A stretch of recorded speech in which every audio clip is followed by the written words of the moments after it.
Pag nandiyan na kayo sa hukuman, pinail nyo, ang tatanungin lang, nasa na listahan nyo? Sino ba yung mga pangalan na yan? At sino ang pumatay? Anong kalakaran? Hindi nyo masasagot yan. Kaya hanggang ngayon, hindi kayo nakakapile ng kasong kriminal kay Presidente Duterte. Kaya sabi niya, see you in court na lang. Ibig sabihin, kita-kita na lang sa hukuman. Kaya sabi ko naman, do your best because your best is definitely the worst that you can commit.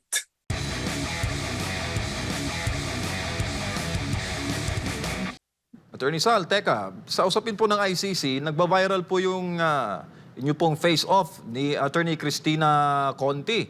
At sabi dito sa mga kumakalat po ng mga balita, hinamon daw po kayo ng abogada na magkita na lang daw po kayo sa ICC. Ano bang narrative, sir? At paano po ba nagkaroon ng diskusyon kayo ng sinasabing representative ng ICC sa Pilipinas? Hindi, kasi sinasabi na, pinagpipilitan tayo. Pati linya ng DOJ Secretary, linya ng mga merong jurisdiction ng ICC.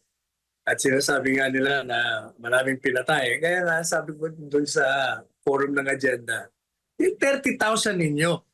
Hindi nyo nga alam kung sino-sino yung mga 30,000. Pag nandyan na kayo sa hukuman, pinail nyo, ang tatanungin lang, nasa na listahan nyo? Sino ba yung mga pangalan na yan? At sino ang pumatay? Anong kalakaran? Hindi nyo masasagot yan. Kaya hanggang ngayon, hindi kayo nakakapile ng kasong kriminal kay Presidente Duterte. Kaya sabi niya, see you in court na lang. Ibig sabihin, kita-kita na lang sa hukuman. Kaya sabi ko naman, do your best because your best is definitely the worst that you can commit. Tsaka, ang source pala nila ay, Rappler, Attorney Sal. Doon sa bilang ng mga nasawi. Ano naman ang Rappler? Palagi Tsaka sir, may anggulo pang tinitingnan yung ating mga kababayan kasi syempre, di ba, dapat daw bang paniwalaan yung ICC lalo't may mga issue rin itong kinaharap. Halimbawa, yung pag-sanction sa kanila ng Estados Unidos bilang pagtutol sa lumabas na arrest warrant laban sa Prime Minister ng Israel at dating defense chief dahil po sa giyera ngayon sa Gaza. So, even ang ICC may problema sa kanilang sariling bakod. Nakikialam pa sa Pilipinas, attorney. may internal problem sila dahil yung prosecutor nila merong mga akusasyon ng sex offense. Pangalawa, yung mga mandamiento de arresto na pinalawa sila ay wala naman nangyayari. Pinaparesto nila si Putin. Ngayon may bago na naman daw silang pinag-aaralan. Paparesto nila yung Prime Minister ng Israel at ng kung sino-sino pa. Wala ko yan. Iyan, kaya lang buhay yan dahil sa kontribusyon ng mga miyembro at yung mga malalaking bansa gaya ng Amerika, China, hindi naman mga miyembro. Russia, hindi rin miyembro. O hindi po ba? Ito lang mga pasaway na ito, pinagpipilitan. Talagang propaganda lang labang kay Duterte, labang kay Digong. Yan ang katotohanan niyan. Maitim, black, na propaganda laban kay Digong Duterte, ang presidente dati ng ating bansa. Speaking of Duterte, Attorney Sal, 3 buwan na po makalipas ang hamon ni Vice President Sara Duterte na magpa-drug test sa lahat po ng mga congressman at lahat po ng mga kakandidato sa 2025 midterm elections. Sino-sino kaya ang kumasa sa hamon ng bise? Yan ang tinutukan ni Jason Rubrico. Let us make this an election issue. Dapat lahat ng mga young guns na kandidato, lahat ng mga congressional candidates ay magpa-drug test. Ngayon na, ayun na, magpa-drug test tayong lahat. Yan ang hamon ni Vice President Sara Duterte, 3 buwan na ang nakalilipas sa mga kongresista at mga kumakandidato ngayong halalan. Higit 1 buwan matapos yan ay hinamon naman ng bise ang mga nagtatrabaho sa Office of the President, sa Senado at sa lahat ng ahensya ng gobyerno na sumailalim din sa drug test. Pero sino-sino na ba ang kumasa sa hamon ng pangalawang Pangulo? Kabilang sa mga nagpa-drug test ay ang kanyang kapatid na si Davao City 1st District Representative Paulo Duterte. Duterte. Nagpa-drug test din ang makakalaban ni Congressman Pulong sa eleksyon bilang representante ng unang distrito ng Davao, si PBA Party List Representative Margarita Migs Nograles. Nagnegatibo ang resulta ng hair follicle drug test ng dalawa. Sumailalim din sa hair follicle drug test ang nominees ng Epanao Sambayanan Party List. Kabilang sa mga nagpa-drug test ay sina Attorney Marlon Busantog, dating Presidential Communications Undersecretary Dr. Lorraine Badoy at dating kadre na si Jeffrey K. Eric Celis. Kumasa rin sa hamon si Las Piñas Congressional Aspirant Barry Tayam at nagnegatibo rin ang resulta. Ilang buwan na lang ay eleksyon na. Muli na naman tayong pipili ng mga uupo sa mga posisyon sa gobyerno. Pero sino pa kaya ang mga matatapang na sasailalim sa drug test at papatunayan sa taong bayan na sila ay karapat-dapat na pagkatiwalaan? Para sa Diyos at sa Pilipinas kumahal, ako si Jason Rubrico, SMNI News. Attorney Sal, malinaw po binabanggit ng RA 9165 Comprehensive Dangerous Drugs Act of 2022 Section 36E na lahat po ng mga kandidato for public office, whether appointed or elected both in the national or local government, shall undergo a mandatory drug test. Anong masasabi mo doon, sir? Kaya kung hindi sila magpa-drug test, dapat disqualify sila. Alam mo, isa lang ang ibig sabihin niya pag ayaw ka magpa-drug test. Talagang ikaw user.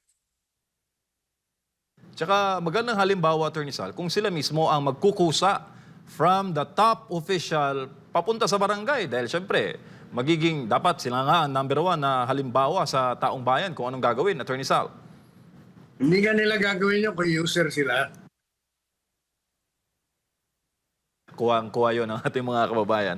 Pero Attorney, gaano kainam na, na halimbawa yung challenge na yun ni Vice President Sara Duterte na maging benchmark ng mga nais tumakbo sa eleksyon? And yung mga kumasaba sa hamon, possible ba makadadagdag ng boto sa kanilang pagtakbo? Hindi. Alam mo yung ang kandidato doon sa mga may aral, mga edukado, susuriin ka nila kahit magpa-drug test ka, kahit na negative ka. Kung ang record mo naman ay balasubas, scoundrel ka, magnanakaw ka ng pera ng bayan, wala rin yan. Talagang, syempre sa panahon nga ni Attorney Sal, well aware na ang mga kababayan. Ikaw ba naman, konting mali mo lang sa social media, mapost ka, magbabiral ka. Talagang markado ka na agad ng mga botante, Attorney. Ayun sa mga may mga aral. Tandaan mo may mga aral yon, marunong sumuri. Pero ang problema nga majority, karamihan ay kulang doon. Kaya madali silang mabola. Thank you, Attorney Sal. Sa ibang balita naman, maring kinundinan ng Philippine Army at ng lokal na pamahalaan ng Basilan ang ginanawang pananambang ng armadong grupo sa isang barangay sa lugar na niresulta po sa pagkamatay ng 2 sundalo at ikinasugat ng mahigit 10 individual. Si Almar Forzuelo magbabalita. Kinundina ng Philippine Army ang ginawang pag-ambush ng mga armadong grupo sa tropa ng militar sa lalawigan ng Basilan na ikinasawi ng 2 sundalo at ikinasugat ng 12 iba pa. Nangyari ang karumalduman na pananambang hapon ng Miyerkules, January 22 sa Barangay Lower Cabengbeng sa bayan ng Sumisip sa probinsya ng Basilan. Sa pahayag ni Lieutenant General Roy Galido, Commanding General ng Philippine Army, siniguro nito na ibibigay ang suporta sa lahat ng mga nasugatan kasabay ang pagpapaabot ng pakikiramay sa mga naulilang pamilya ng mga nasawing sundalo. Ayon sa 1001st Infantry Brigade, ginawa ang pananambang habang nasa lehitimong security operation ang tropa ng pamahalaan bilang suporta sa United Nations Development Program o UNDP. Pagdating ng tropa sa nasabing lugar ay dito na sila pinaputukan ng mga armadong kalalakihan na tinukoy ng mga otoridad na pinungunahan ni Najal Buena at Oman Hajal Halis. Base sa pahayag ng 1001st IB, ang nabanggit ng mga individual ay kilalang notoryo sa pagkakasangkot sa violent conflicts o rido sa kanilang lugar. Dagdag pa dito na nasabing pag-atake ay suportado rin umano ng ilang miyembro ng Moro Islamic Liberation Front o MILF. Ang naturang krimen ay kinunan pa ng video at nagpa-picture pa sa mismong crime scene ang mga responsable ng ambush at sinunog ang isang KM-450 military vehicle. Kaugnay nito, nagtungo naman sa Basilan si Armed Forces of the Philippines o AFP Chief of Staff General Romeo Browner Jr. upang magsagawa ng command conference. Nanawagan naman si Basilan Governor Jim Saliman sa mga security forces na resolbahin ang naturang issue upang hindi na maulit ang nabanggit na insidente. Sinabi ng gobernador na ito ay isolated case dahil hindi naman anya ito palaging nangyayari sa kanilang lugar. Sa huli, nakikipag-ugnayan na ang Philippine Army sa mga lokal na pamahalaan sa Basilan at sa ibang security agencies upang mapanagot ang mga gumawa ng madugong pananambang. Para sa Diyos sa Pilipinas, kung Mahal Almar Forzuelo, SMNI News. Alam mo, Attorney Sal, mataas ang gains ng Duterte administration sa pagpapanatili ng kapayapaan dyan sa Mindanao. Natatag nga kay PRRD yung BARM at iba pang mga proseso para matiyak na magkakaroon talaga ng pangmatagalan na kapayapaan. Pero tila iba ang nangyayari ngayon, Attorney Sal, sa Marcos government. Alam mo, ang problema kasi dyan, merong ceasefire between the government and the MILF. May ceasefire. Pag may ceasefire, merong mga kondisyones, may mga rules, may mga terms na pinagkasunduan. Kasi yung MILF, may sariling kampo yan. Hindi naman nila sinuko yan eh. So, pag ikaw ay pumasok dyan at hindi nila nalalaman, talagang kakaroon ng enkwentro. Madaling sabi, kailangan alamin natin ano ba talaga ang nangyari. At yung mga sumalakay ba, yung ba ay mga lehitimong miyembro ng MILF o dating miyembro ng MILF o yun ay kasama sa patakaran na pinaiiral ng pangkasalukuyang liderato ng MILF. Kailangan malaman natin yon. Kasi kung hindi tumupad sa ceasefire, then there is no reason na ituloy ang ceasefire. Pero kailangan pag-aralan maigi nila. At kung meron man talagang kasunduan na magbibigay ka ng notice sa bawat isa, kung may darating na tropa mo, dapat sinusunod nila. Kung hindi, talaga magkakaroon ng aksidente. Aksidenteng patayan. Ayan, may napatay na nga, 2. 12 ang sulitan. Yan ang magiging problema.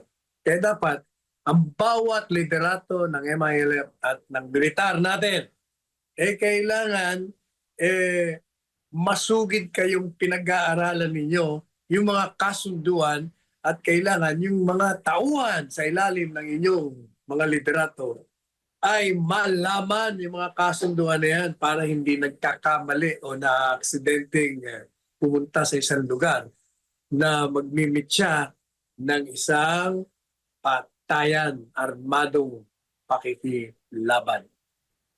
Kaya marami, Attorney Sal, ang sumisigaw ng sa Mindanao. Taken daw sila, taken for granted. Dahil, siyempre, di ba, ang dating Pangulong Digong, Mindanao, naiintindihan niya yung dynamics ng mga kapatid nating Muslim, ng mga kapatid nating IP at mga kapatid nating Kristiyano na nagko-coexist sa Mindanao. So dapat yung gains na yon ng nakaraang administrasyon ay mapanatili sa mga panahon ngayon, Attorney.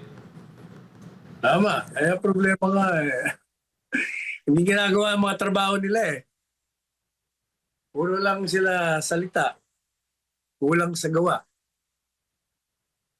Tsaka may issue pa ngayon kung doon ako galing Maguindanao del Sur last 3 days ago. Tatanong sila kung matutuloy ba ang eleksyon sa BARM kasi siyempre 'di ba may panukalang batas sa House at Senate na i-reset ang BARM elections. May bagong development na gusto ng mga mambabatas na imbes na May gawing August 11, 2025 ang BARM pinakaunang BARM parliamentary elections. So talagang ang tingin ng mga tao doon, Attorney Sal, hindi sila priority dahil yung dapat na eleksyon nauurong at maraming rason ang pamahalaan. Yan ang problema. Paulit-ulit ng postponement ng halalan na yan. Kaya nagagalit na yung mga tao doon. Tuloy na nila yan para malaman na kung sino ang dapat na mamulo ng BARM.